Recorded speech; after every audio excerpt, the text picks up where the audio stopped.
What's going on, everybody watching this video? My name is Avi Becker, and for the past 7 years, I have been full-time selling real estate here in Santa Barbara. I want to talk about how the fires in LA are potentially going to shake down in our local housing market. Stick around till the end. You're going to learn something, especially if you're worried about how this might affect you. If you live in Santa Barbara, or if you're planning to move on Santa Barbara in the future, whether it's buy or rent a house.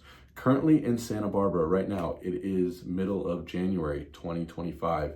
Our rental housing stock before the fires was under 3% vacancy, and our month supply of housing inventory for sale was right at about 2.5. That means if no new houses came on the market, but the rate of transactions remained the same, it would take about 2.5 months for all the active inventory to sell. In a healthy market around the country and other places outside of Santa Barbara, it's oftentimes like 12 months inventory for the amount of homes that are available for sale. But we're in such a niche market here that there's not many homes for sale. And that's going to be a potential big problem because a lot of people right now who've either lost their homes, who've been displaced, who want to get out of the higher density areas that have been affected by the fires, they're coming here. We're seeing emails, we're seeing texts, we're seeing blasts out between the agents with clients looking for short-term rentals, clients looking for long-term rentals, and people who are even ready to transact.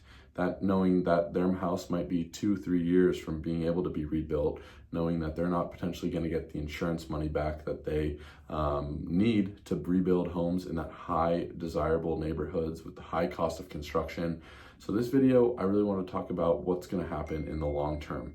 I think what we're going to see in the next month or two is that the vacancies for rentals is going to get completely squeezed, and we're going to see lower vacancy than even normal for our market, which could be like less than 1% when it comes to homes that are available. The Airbnbs, I think, are going to get taken up by a lot of these people, and the people that are coming here as tourists are going to maybe potentially go to the hotels. And we might even see some of the hotels offering longer term stays for evacuees as well. We saw some discounts at the beginning, and it'll be interesting to see how that shakes out. And here's what I think is going to happen with the housing market. I think it might take a month for it to see, but I think the uptick is going to be very consistent, and all winter and into the spring, I think that month over month, the number of transactions is going to increase, and that's going to squeeze the demand, which obviously when demand is squeezed, we see prices rise.